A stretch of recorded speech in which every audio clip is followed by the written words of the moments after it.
Contexto y análisis en CTX.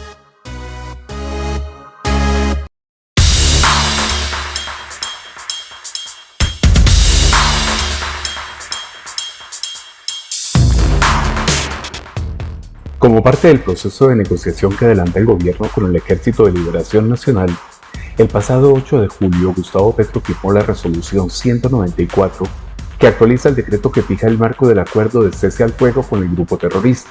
En el punto 3 de la resolución firmada por el presidente se lee lo siguiente: en el marco del acuerdo de cese al fuego bilateral, nacional y temporal, pactado entre el Gobierno Nacional y el Ejército de Liberación Nacional, ELN, las partes acordaron que usarán entre sí un lenguaje respetuoso.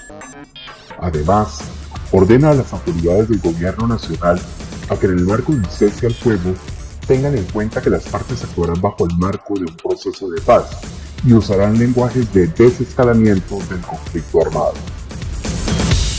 La resolución expedida por la Casa de Nariño se conoce horas después del fuerte pronunciamiento del representante de los Estados Unidos ante el Consejo de Seguridad de la ONU, quien aseguró que el ELN debe terminar con todos los actos de violencia como la extorsión, el secuestro y el reclutamiento forzoso, lo que podría interpretarse como una respuesta indirecta de Colombia a la posición del gobierno estadounidense.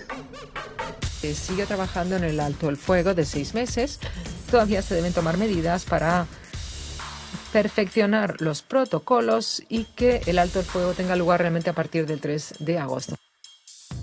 El ELN, insistimos, debe acabar con todos los actos de violencia, extorsión, raptos y reclutamiento forzoso para que el alto el fuego realmente pueda dar fruto y permitir una auténtica mejora a la seguridad de los ciudadanos en Colombia.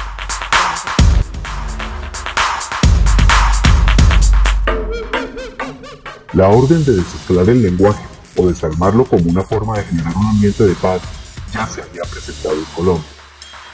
En 2015, el entonces presidente Juan Manuel Santos indicó que no era oportuno seguir hablando de bandidos, narcotraficantes o terroristas al referirse a las FARC.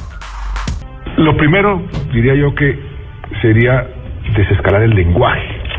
Eso ha sucedido en muchos procesos en el mundo, en Salvador, en Sudáfrica. Dejar la violencia verbal, comenzar a desescalar el lenguaje. Por ejemplo, en lugar de decirles estos bandidos narcotraficantes, terroristas, pues referirse a las FARC, comenzar a desescalar el lenguaje, los ánimos. Yo lo que quiero es terminar este conflicto, y una de las formas de terminar cualquier conflicto, bien sea el de uno con su señora, con su marido, es comenzar a aprender a reconciliarse, a perdonarse. Y una de las formas de dar el primer paso es refiriéndose al contrario en una forma menos agresiva. Yo creo que eso es normal. Yo creo que eso sería bueno para todos los colombianos, no solamente este conflicto entre las FARC y el Estado colombiano, sino en todo sentido, que en lugar de estar insultándonos, aprendamos a referirnos a los otros con amabilidad, a respetar las diferencias. La sugerencia de Santos tuvo eco en la ONG Indepaz, que indicó que se trata de reconocer sus motivaciones, contextos y comportamientos, reconociendo las causas y conductas que condujeron al levantamiento armado de la insurgencia. Sin embargo, en aquel momento, diferentes sectores de la prensa nacional protestaron por la postura presidencial. En un pronunciamiento del director del Espectador, Fidel Cano, precisó que el lenguaje es algo muy importante, pero la manera como lo llamen a uno es algo que se gana y depende de cómo se comporte. Es importante recordar que el Espectador mantuvo una posición cercana al gobierno Santos y fue abiertamente favorable a las negociaciones de paz con el grupo terrorista de las FARC. Sin embargo, el Espectador no fue el único medio en rechazar las exigencias de Santos. El Diario de Occidente, por ejemplo, afirmó que la única forma de que se les deje de llamar terroristas a las FARC es que dejen de hacer terrorismo. Además, la nota editorial sostuvo que si bien el desescalamiento del lenguaje debe darse dentro de la construcción de un ambiente de paz, es imposible que se dé antes del desescalamiento del conflicto, pues debe ser consecuencia de este. Finalmente, el diario de Occidente fue enfático al indicar que la forma en la que el presidente Santos planteó este tema refuerza la idea de que para este gobierno los enemigos de la paz no son los terroristas, sino quienes se atreven a cuestionarlos. Es un cambio en la escala de valores, afirmó el diario de Occidente.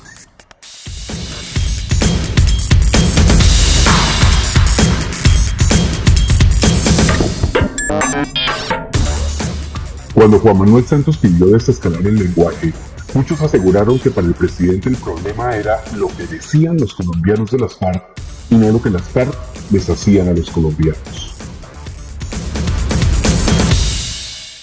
Lo mismo pasa hoy con el ELN.